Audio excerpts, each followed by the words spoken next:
Welcome to our webinar today. I'm very pleased to introduce Father Sean McDonagh, who's joining us from Ireland. He is one of the leading Catholic eco-theologians, and he's been teaching about Catholic teachings and ecological sustainability for decades. A few words of introduction. He is a Colombian priest, originally from Ireland, and he spent many years in the Philippines. Last year, he celebrated his Golden Jubilee as a Colombian missionary priest for 40 years. And he has really been a unique voice within the world of Catholic ecological ethics over these decades. He's been speaking about Catholic ecological teachings long before anyone else was doing so. And therefore, it's important to amplify his voice and to understand his deep ecological perspectives. So through this technology of Zoom, we are pleased. I'm here in Jerusalem. I'm Rabbi Yonatan Nerol. I founded and direct the Interfaith Center for Sustainable Development. And we're having this conversation across the Atlantic Ocean. Jerusalem here has snow, as does Lebanon, Syria, Jordan, Libya. Major snowstorm just came through, and Father Sean is on the Atlantic coast of Ireland, and I am pleased to welcome him into this conversation.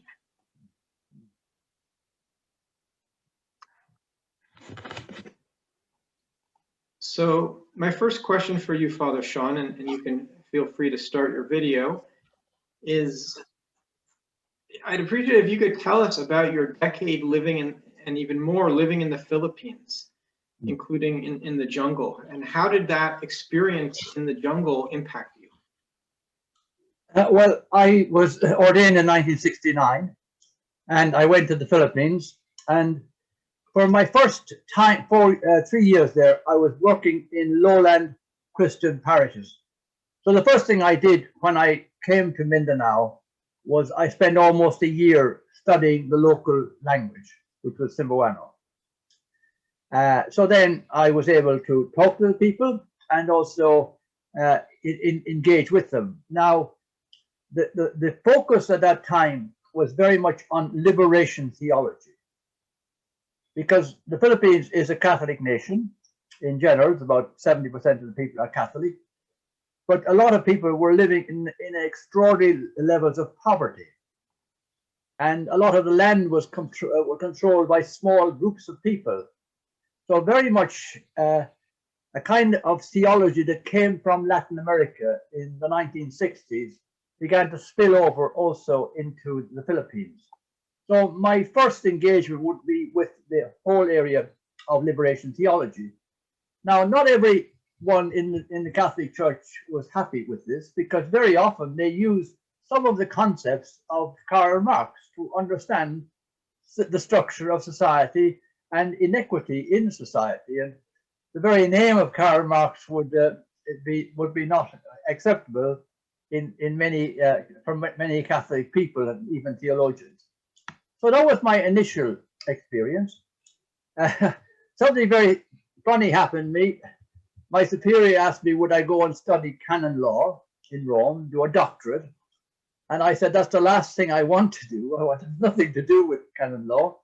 So he said, what would you like to do? Well, I said, if I'm a missionary, then I need to understand the nature of anthropology, of how cultures operate, and the importance of a religion within the culture, both sustaining it and challenging it. So he said to me, fine. So I went to the United States, in Washington, and I studied anthropology in Catholic University, and I also studied linguistics in Georgetown, which was very important to me also.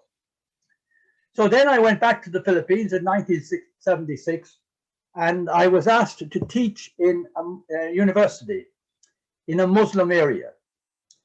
Now, the diocese of the prelature, because it wasn't a full diocese, its focus was on living with Islam, dialogue of life with Islam. It wasn't about converting them or being converted by them. The reality was, for 400 years during the Spanish times and afterwards, there has been conflict between Christians and Muslims. So we felt it was our obligation to begin to understand why this had taken place and to take part in a dialogue of life. And so I spent 4 years there, and it was very, very important for me. I began to learn about Islam, not just theoretically about what their beliefs, but learn about people who were Muslim. And in a sense, people who were Muslim began to learn about how Christians and how important it is that we begin to live in peace.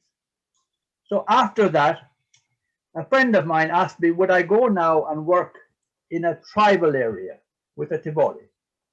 These people are neither Christian or Muslim, but their lifestyle has been undermined, particularly because of the destruction of the tropical rainforest. So I said, sure, I learned anthropology, so that may be a help for me. So I headed down in 1980 to work among the Tivoli people. And that was the transforming influence on my life. Until then, I was concerned about the human reality, either liberation theology or the importance of many religions working together to give meaning to people in their lives. But I wasn't concerned about the wider realities of the rest of creation. And of course, one of the first things I began to realize with the destruction of the tropical rainforest, I began to read what an extraordinary destruction that was. And if I am to have any pastoral role in that place, I have to have a role about the rainforest.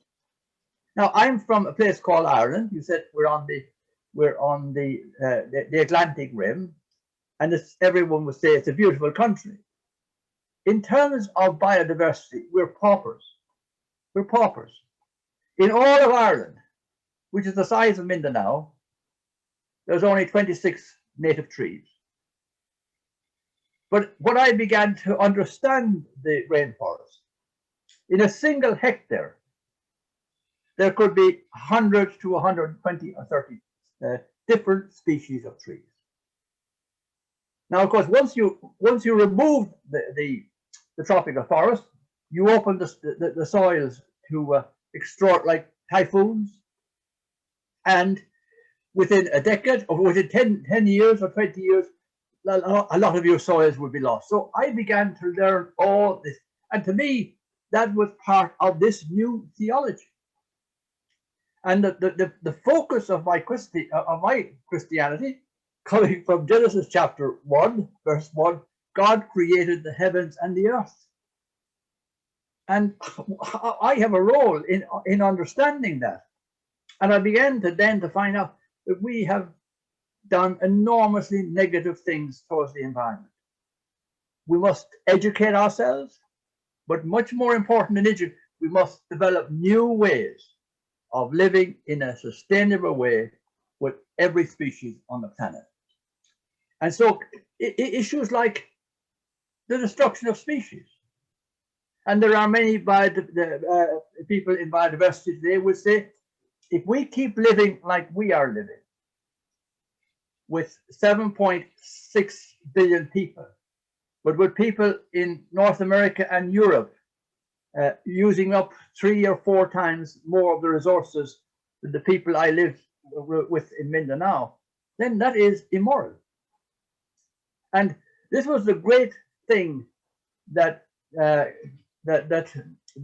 Archbishop or the Patriarch of Constantinople in the extraordinary document Laudato Si, he basically started. Pope Francis quotes him immediately after he quotes Francis. He said, "If you destroy the rainforest, what do you think? If you cause the destruction of species, if you cause climate change because of burning fossil fuel." So we say, well, what would we say about that now as Catholics? Well, that's not a good idea, maybe, not a great idea. He says, these are sins. These are sins. Now, that's the first time that it's probably ever been heard in a Catholic environment. And most people will hear that, I never knew these things. I may think that they're not great ideas or they're not great things to be doing. But this is, so unless you begin to take all of this seriously, and then you had in our Catholic tradition, we had a very negative approach to the natural world. It is very difficult to read Genesis and have that, but we did. So, for example, I am the generation, I said Mass in Latin, which is our Sunday celebration, giving thanks to God for the wonder of creation and for the life, death, and resurrection of Jesus.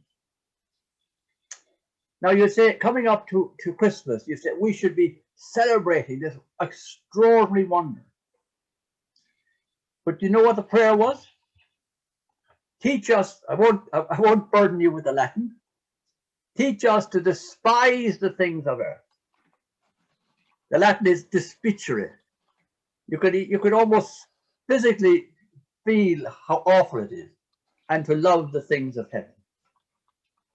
Now, is that consonant with my understanding of God's presence in our world, and in my role as a pastor to be pastor to every reality, not just Catholics or Christians, but for example, as I began to understand so I took a huge interest in deforestation in the Philippines, because there's no point in talking about these things unless you do something about it. So we began to actually reforest areas as best we could, because it's very important to me in the context of living a faith that what you say you're doing something about. You're not saying one thing and doing actually the other. And it's important also that you're not believing one thing and praying almost the opposite way, because then you're schizophrenic. So that's an important point you're making. We're seeing a little bit of glare behind you. Perhaps there's a mirror. If you're able to just move to the left or right, that would be okay. So I understand that Cardinal Turkson, who's the prefect of the Dicastery for Promoting Integral Human Ecology, called you in 2014 and invited you to be involved in the drafting of Laudato Si. He was at that stage. He was in charge of the Justice and Peace. What he wanted me to do was write something for justice and peace, and I began that in 2013. I began it with good friends of mine who are scientists and who are theologians. So by the time of 2014, I had produced a document, and I went to Rome with it. And then he told me that he had shown this to Pope Francis, and that they decided to have it as an encyclical rather than as just a document for justice and peace. So that was my involvement in Laudato Si. Yes. I see, and so you're clearly a very deep ecological thinker. How did you find the process in regards to Laudato Si? For example, there's one paragraph on population, which effectively says that human population growth has nothing to do with ecological sustainability. Can you explain your view on this matter and your role in the drafting of Laudato Si in regard specifically to the question of population and sustainability? I had none. Once I began to be involved in this back in 1980, I began to take seriously some of these issues. So in one of my books, The Greening of the Church, which I'm showing you here. Now you'll notice, is it very green? Well, actually here is yellow. So it's not very, but actually in one of those, in one of the chapters of this book, I have, will there be too many mouths to feed? So I was looking at the population of the Philippines and the population of the Tivolis. When the Spaniards left the Philippines in 1898, there were 6.5 million Filipinos. There's now 110 million Filipinos. And I began to look at the very same reality in the context of the Tiboli people. The level of population increase at every level. And would there be the resources there to ensure that these people can live in a just way and a sustainable way? So I would not accept the position of on population. The position comes from an encyclical which was written in 1968, which people might still remember, was Humanae Vitae, on human life, about contraception, and that we couldn't in any way interfere with contraception through the use of contraceptives. I don't accept that. The reality is, in the first world now, most people, I don't know of a single young Catholic who would be taking Laudato Si, or sorry, taking Humanae Vitae as a way of living their lives. They have 2 or 3 children. They don't have 14 or 15 or 16 children. So we have an obligation now to take seriously. We know, for example, that at the moment the world population is about 7.6 billion people. 40, 50 years from now, the population of Europe will be down by one third. But the population of Africa will have grown by 2 billion. And does that mean that they're going to move through the destruction of Africa in the way we've done in many other continents? And if that's true, is that sustainable?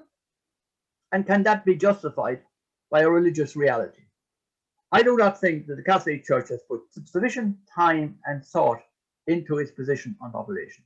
Now, you can make a very good point that we in the Western world use 10 times more resources or 20 times more resources than the people of Lake Cebu. And in a sense, that particular paragraph from Laudato Si refers to that. But even if it is true, the reality is you have to ask, can the local world that we live in and the world now as a whole sustain 10 billion or 15 billion people? And we have an obligation to address that. Because almost everything we've done in the last 70 years has done enormous damage to our planet. And the place I point out mostly, which we don't even think of, 70% of our Earth is covered by oceans. And in my lifetime, I'm a World War II baby, 1944, we have done horrendous damage to the reality of our oceans.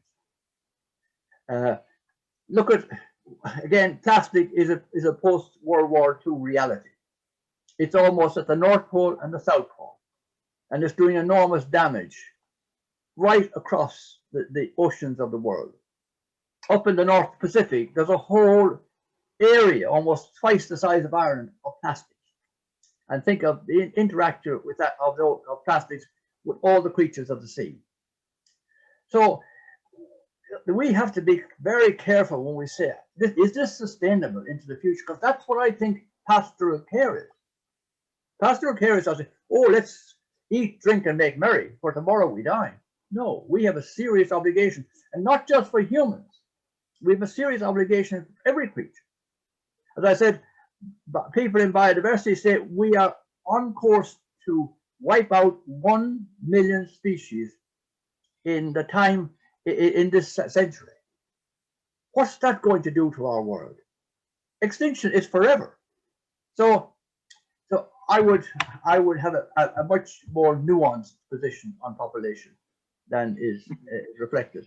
But I do know there were a lot of pressure in the church to have something on population in Laudato Si. I see. Okay, well, thank you for sharing that. So it's been over 5 years since Pope Francis published Laudato Si on care for our common home. To what extent do you think it has reached parishes and priests? And do you think what else needs to be done to further its really reaching Catholic communities. And you can also just move your video camera a little bit higher so we can see the top of your head. Great, thank you. Well, the first thing I'd like to say is one of the great things of the Vatican II was it redefined the church. Because before that, Vatican I said the Pope was infallible, and then the next were bishops and cardinals, and then eventually you got the ordinary faithful. The biggest breakthrough, which happened in 1963, so we said, what figure can we use to talk about the church? And they said the people of God. Not the hierarchy, not the popes, people of God. So that's where it must happen. Don't forget, I'm a priest. I spent 7 years studying philosophy and theology. I live in an area where my seminary was in an area where oak trees, huge groves of oak trees. Now, oak supports about over 350 different species, from birds to all kinds of animals and plants and insects. So if I was teaching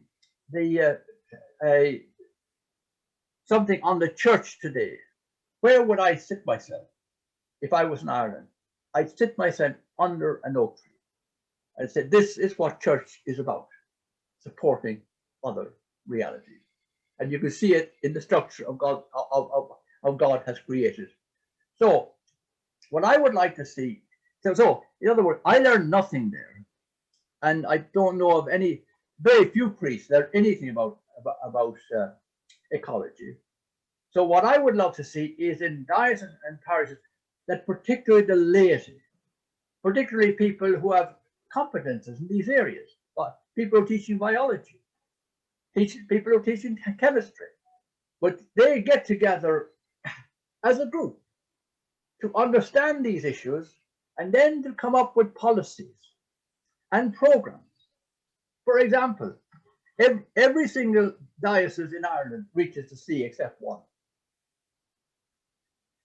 There's not a single diocese that mentions the oceans and what we've done to them by overfishing, by plastics, by increasing the acidity of the waters through climate change, and the destruction of coral reefs.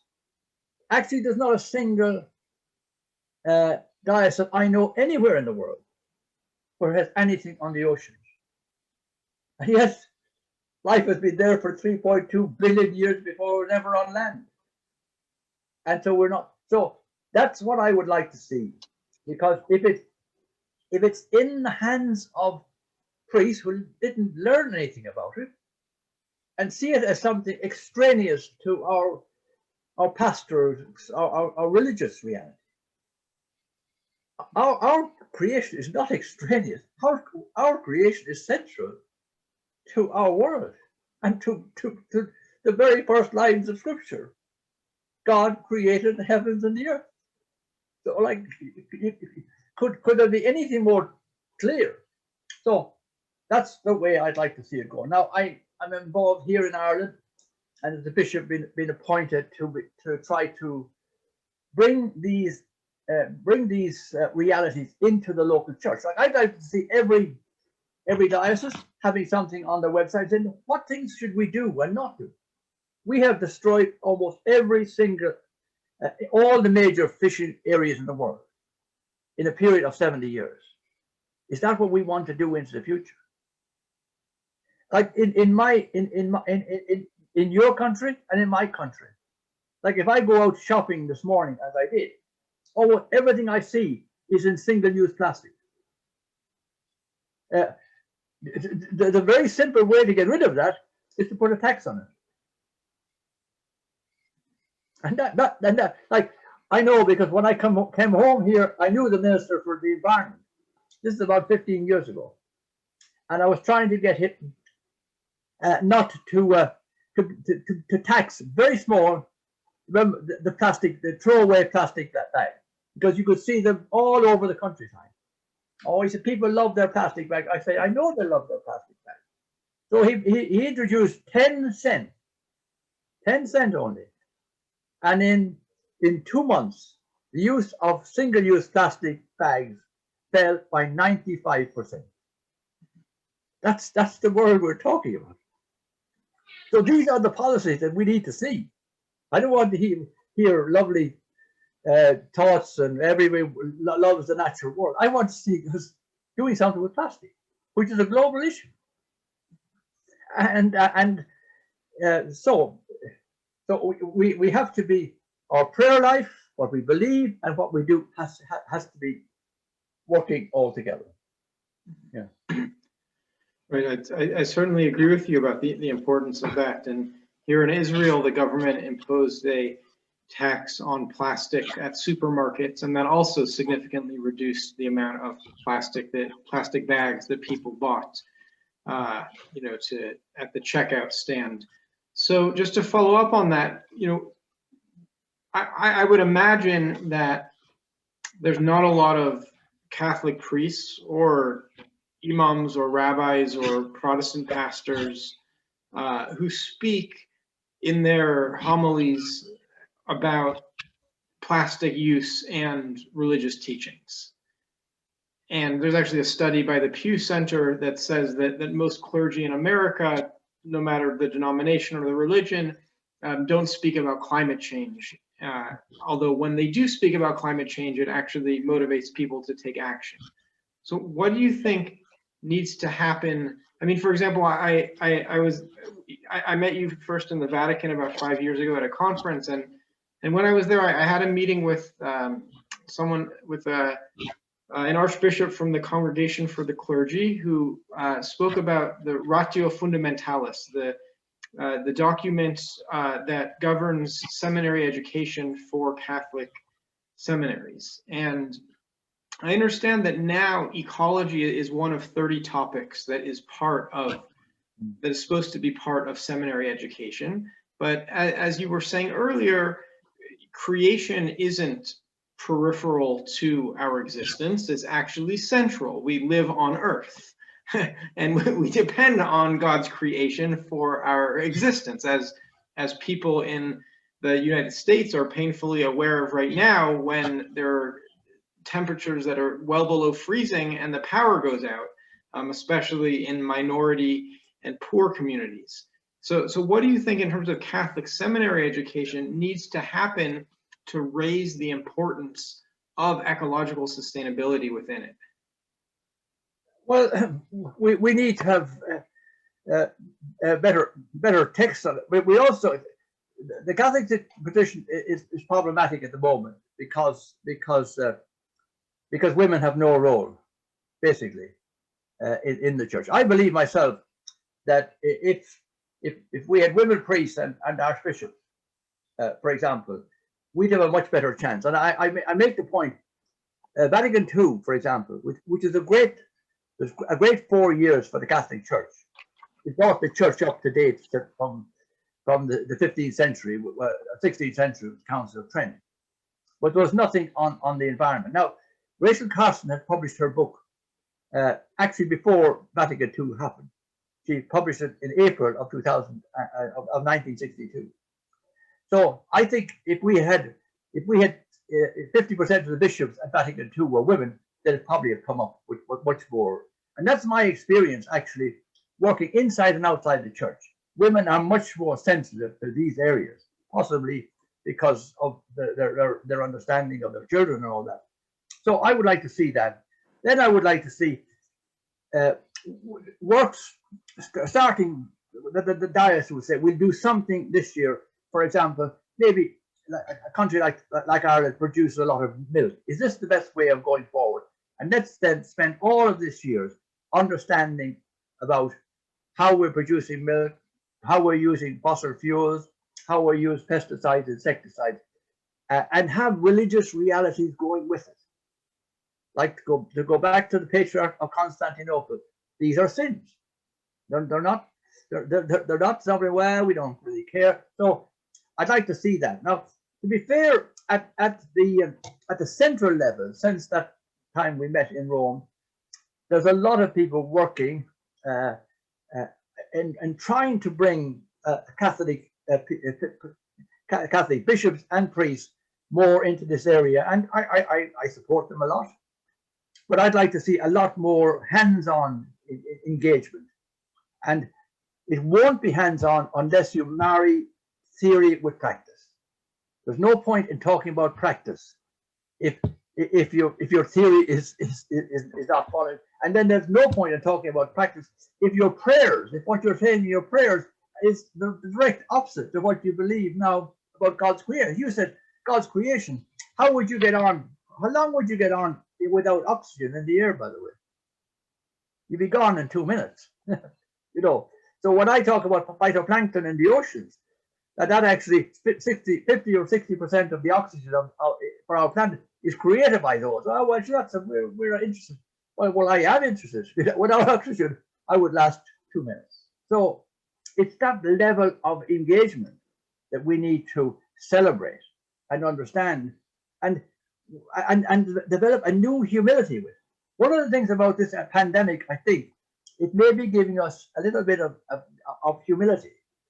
That with all the science in the world, which is great, and I'm very pro science, we can be very, very, very vulnerable, as we found out during this pandemic, and of course we can also realize that we're entering the age of pandemics because of the way we're mishandling the earth, the way we're destroying tropical forests, and then you're this extraordinary global business of bushmeat. And that's exactly where COVID-19 came from in Wuhan. That actually was when I'm a Colombian, as you said, and when we went to China in 1920, we actually went to the diocese of Wuhan. And I actually know the wet market there because I've often brought people there. Now they don't like they always like the fish alive before they sell it to you. But you see all kinds of animals that you won't see anywhere in that wet market. And some of the assumptions is that the virus came through from a bat through pangolins and into humans. Now the pangolins themselves are an endangered species, but 60,000 a year are imported into China for Chinese medicine. So this is the world we're living in, and you could say of this pandemic, it's very infectious. But we've had more pandemics in the last 30 or 35 years than we have in the previous 500 years before that, because of what we're doing to the planet. So all of these things should motivate people, and particularly people of the religious faith, to be much more respectful of the natural world, and to make sure that our living on it is done in some way that is sustainable, because at the moment it's not. Okay, so thank you for that. And one of the people on this webinar on commenting on Facebook as we air this live is raising the question about indigenous peoples and the relationship of the Catholic Church to them. I know there was a synod about 1.5 years ago focused on the Amazon and indigenous peoples. In the year 1540, Father Domingo de Santo Tomas, a Spanish Catholic priest who arrived in Peru, he saw the Potosi mine, which was the largest silver mine in the world, and because of the hundreds of thousands of people who worked and lived there, was actually one of the largest cities in the world, amazingly, in the 16th century. And this Spanish Catholic priest described it, quote, that he described the mine as, quote, a mouth of hell into which a great mass of people enter every year and are sacrificed by the greed of the Spaniards to their God. And so here he provided an early Catholic critique of extractive capitalism. It's been almost 500 years since he wrote that, but mining in Peru and many other countries still takes a significant toll on people and other living beings. And actually, with this push toward electric cars, the mining of lithium and cobalt will likely increase. and jewelry given in marriage is one key source of metal demand. What do you say to people getting married today in terms of if they're wanting to buy a gold or a silver or platinum ring? How do Catholic teachings relate to mining and the extraction of precious metals, which are no longer infinite on this planet? They never were. Well, as I said to you on anything, first of all, we have to educate ourselves. So if you're running a program for couples who are going to get married, that would be one of the areas that you would take up. In my recent book, Robots, Ethics, and the Future of Jobs, I have a long presentation on that, on the electric cars, and particularly where the mining is taking place in Zaire, in the Central African Republic. So these are issues that should underpin our response as Catholic or any Christian or any Jews or Muslims, and that's the kind of thing that's necessary. Understand and make it. So I think if you explain that to people, that their gold ring is this is what's costing the earth and people today. It's a disaster for them. Now, do you want your love, which you're talking about symbolizing in your marriage, to be represented by gold or silver? And I'm sure most of the people we would not. And I'm sure you could get many other ways to have them express their love in a way that will sustain the earth rather than destroy it.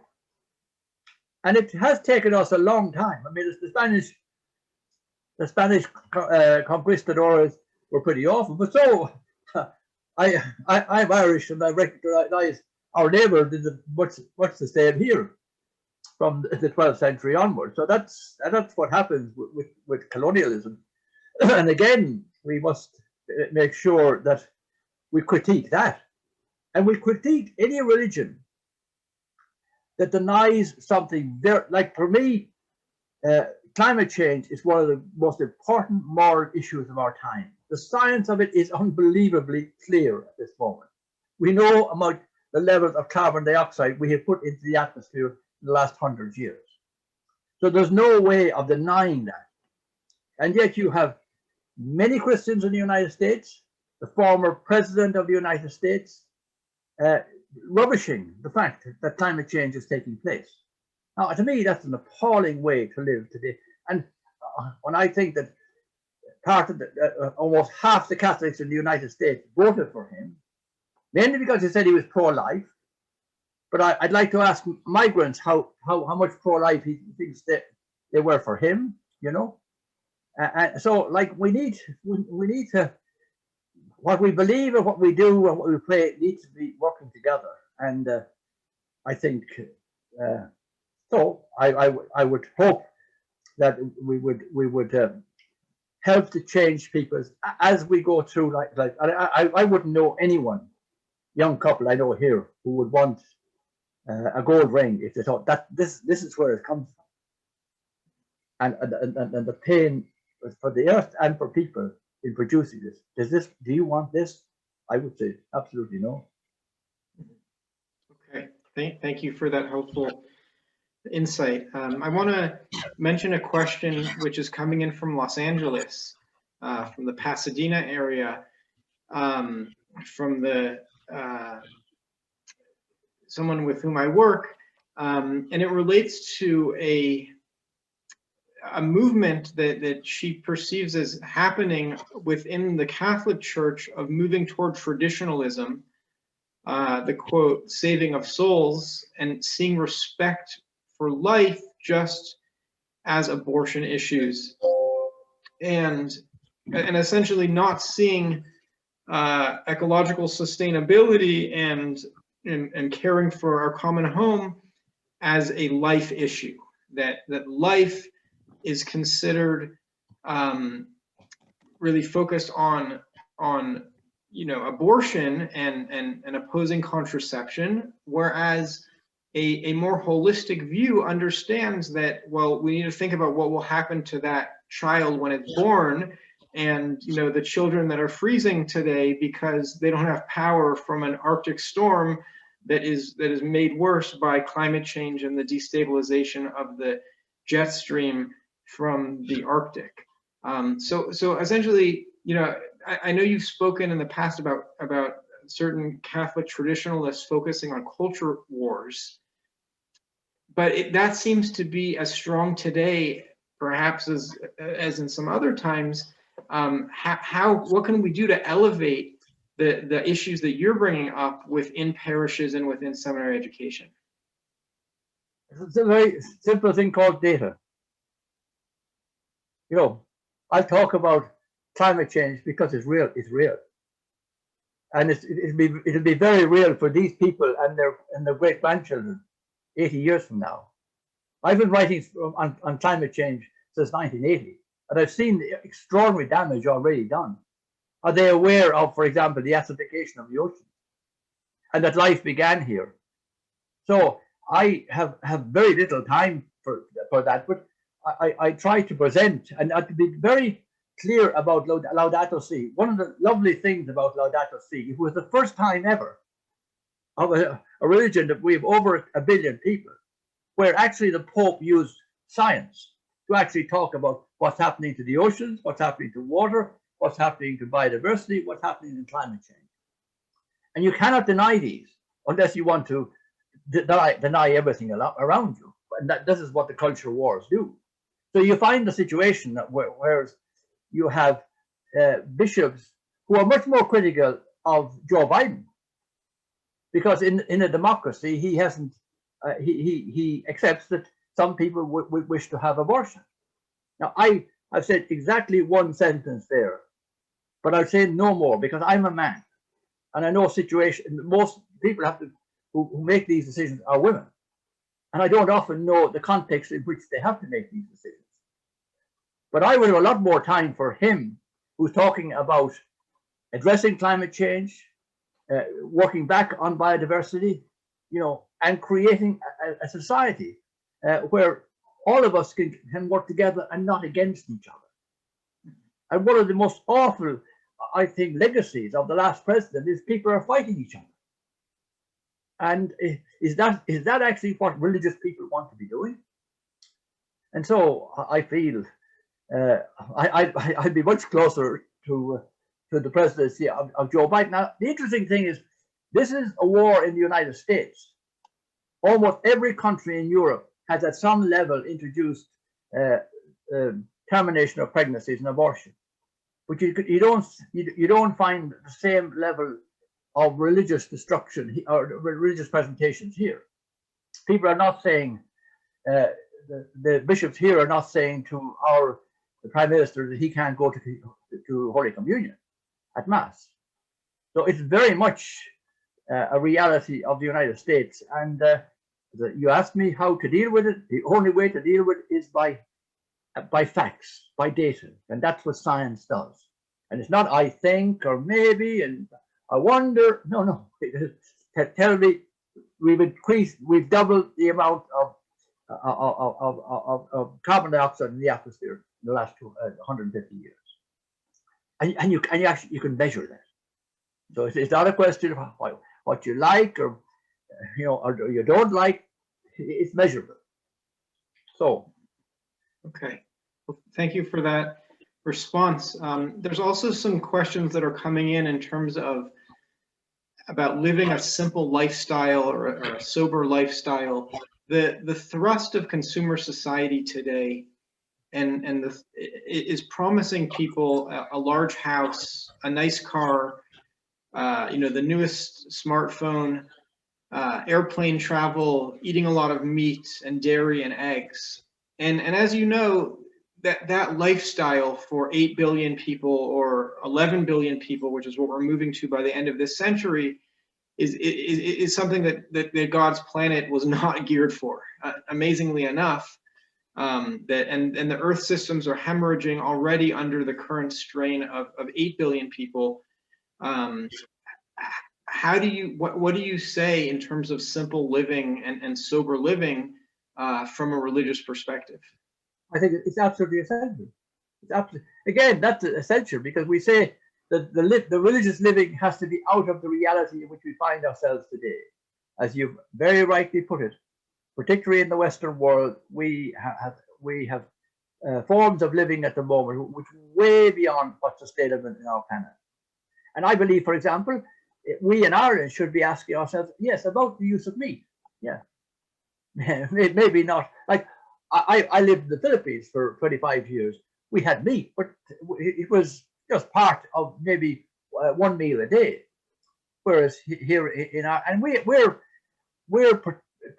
saying to people, we can grow cows, for almost many parts of the world. But I don't think we should be doing that. Actually, we should be more focusing particularly on grains and on vegetables, because these are the foods that would be, and that again is looking at each of these issues from the perspective of the science, and then marrying them to my tradition. It is central to anyone who is a Jew or Muslim or a Christian to live a simple life. And certainly, if you look at the example of Jesus in the Gospels, he did exactly that. And it was not an easy option for him, because life was much more difficult at the times. And I mean, the prayer I always say in the prayer that he gave us, the Our Father, he said, we say in English, forgive us our trespasses. That's nonsense. The first order is forgive us our debts, because so many people were in debt because of the Romans, because of the tax, because of the possibility of losing their land. So he was totally aware of living in a way that is not destructive. But we have to bring that teaching into the 21st century and make sense of it here. Okay, great. So another question that's coming in, there's really a very lively chat happening both in Zoom and on Facebook with dozens of people participating. As you're aware, the UN goal is seeking to protect 30% of nature by 2030 to protect biodiversity and the climate, including the oceans. What is happening in the Catholic community to try to promote this goal? Very little, unfortunately. No. Now, at the central level, there's quite a bit, and I'm part of that. We have webinars every month. But as I said, every diocese in Ireland and in the United States that reaches the ocean should be talking about protecting the ocean, but talking about it in terms again of data and of science. Don't ask me about it. But if every single fishing area in the world has been overfished, if we're destroying the oceans through acidification of the water, then these are very serious issues and will have awful impact on those who come after us, not just humans, but other species who come after us. So again, in many ways, our religious attitude is going to be determined by the science that we know to be real about these issues. And how do we live in a sustainable way? As you say, if we have, by the end of the 21st century, 11 billion people on the planet, how can the planet sustain that? And these are issues for all of us. And there are certainly issues for Jews, Muslims, and Christians, the people of the Abrahamic faiths, that we take seriously, that this is God's world, and we have an extraordinary obligation here to live up to our role as understanding it and not destroying it. Okay, thank you. I want to go back for a minute to the question with Indigenous people, and you mentioned that in the Philippines there was a lot of deforestation that was taking place. Was that by the tribe that you were living with, or why was that deforestation occurring?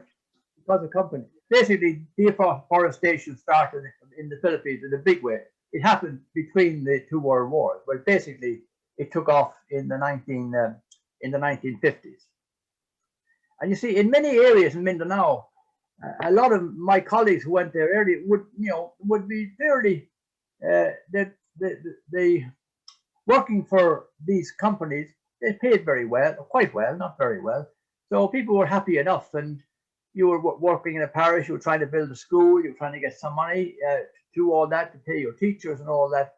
So maybe it's not too bad about what's happening to the forest. Of course, the reality is, when so much of, like, I think there's probably less than 10% of the Philippine forests, the 5 different Filipino forests left, and that's just a disaster.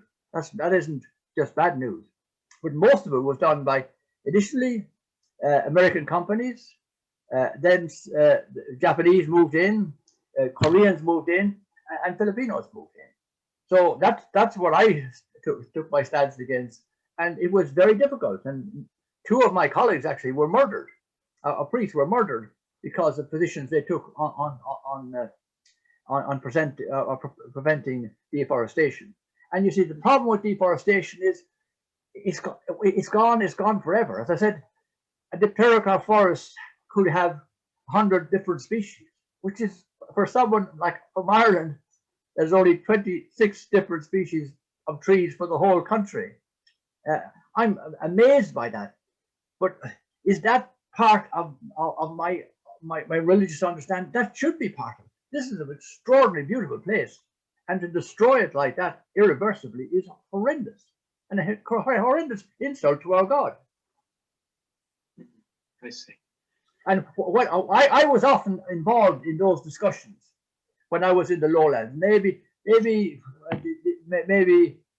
these companies weren't great, or maybe once I got to Lake Cebu and I opened my eyes and saw what was happening, again, data, I just said, this is terrible, and this has no place into the future. If we want to say we want, because the real issue in the Philippines is, will they be able to feed our people? Don't forget now, with most of the forests gone, when you have typhoons there, you will hear on the news, you will hear, only 50 people died in the storm. That's great. Like, unfortunately, in 2015, over 5,000 people died. But you won't hear how many tons of topsoil was taken off the land in that storm, and how many was taken in the next storm. And there's at least 13 typhoons each year hits into the Philippines. So how long will it be before the wonderful topsoil that was there is all washed away? And do we have any responsibility for that? Or we say, well, we didn't know what was happening, or, well, no, we have serious obligation for that. And the people who live there in the next 20 or 30 years will not be very happy with the way we've left it for them. Okay, thank you for that. So I want to just ask you one last question. As I mentioned earlier, the Catholic Church held a synod of bishops focused on the Amazon and indigenous people. And since you lived for many years among indigenous people in the Philippines, you have a particular appreciation for their wisdom. And the Brazilian Academy of Sciences just accepted a new member, the first indigenous person, I believe, on the Brazilian Academy of Sciences. How is the Catholic Church elevating the wisdom of indigenous Catholics in order to help us to chart a sustainable course forward? Well, in the areas I worked in the Philippines, each diocese would have a person who was kind of coordinating these areas. And certainly in the 80s and 90s, there was a lot of effort to learn from how indigenous people are operating in the areas where they are operating, and to sustain that. But in many ways, we would have needed a lot more of that. One of the issues, for example, that came up at the Synod of Bishops is in the Amazon was, how would we, like, if we're going to, we'll say we're Catholic Christians, and people worship each Sunday morning, but you have only one priest that come around maybe once or twice a year. Why can't we have local people who will be celebrators of the Eucharist each Sunday in their local, and that they're integrated into their local community and into the church as such? And then I want to see that these aspects of their culture are incorporated into the church. So they're not the same as the diocese of Los Angeles. The diocese in the Amazon should be totally different, because the people there are totally different. And that was one of the things I pushed a lot in the context of when I was working among the Tivoli, that we need very different structures here, because Tivoli is operated in ways that Cebuanos don't operate in. And why should we be pushing them along the way that's part Western and part lowland Filipino culture? Because they have felt oppressed by these, by the way, for the last 400 years. And so we have to be very sensitive. So there's no point of saying, oh, we love tribal peoples, we do everything we can to unless you're bringing their culture into your understanding of faith and the way the church is organized. Well, that's not true. They're nice ideas, but they're not real. I see.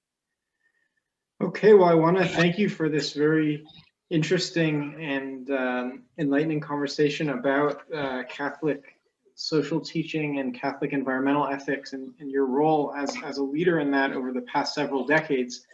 I also just want to mention in closing that I published a book recently, Eco-Bible, an ecological commentary on Genesis and Exodus. I'm looking for that.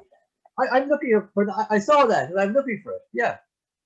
Yeah, so we send copies to the Catholic leadership in the United States, as well as the Anglican leadership in England and a few hundred other clergy and religious figures. So I'd ask you for a copy. Yes, I'll get you a copy. And we're trying to, as you said, to bridge theology and practice. So it's an ecological interpretation of the Hebrew Bible, together with looking at practical actions that we can take that flow from that. So I really want to thank you, Father Sean McDonagh. Congratulations! I really think that's very important that our basic documents have this this openness now to this understanding of the earth, that we're part of it all. Thank you. Wonderful. Thank you, Father Sean McDonagh, for a wonderful conversation. And thank you, everyone, for joining us. And hopefully you'll be able to take this forward in both theology and prayer and in practice. Have a great day.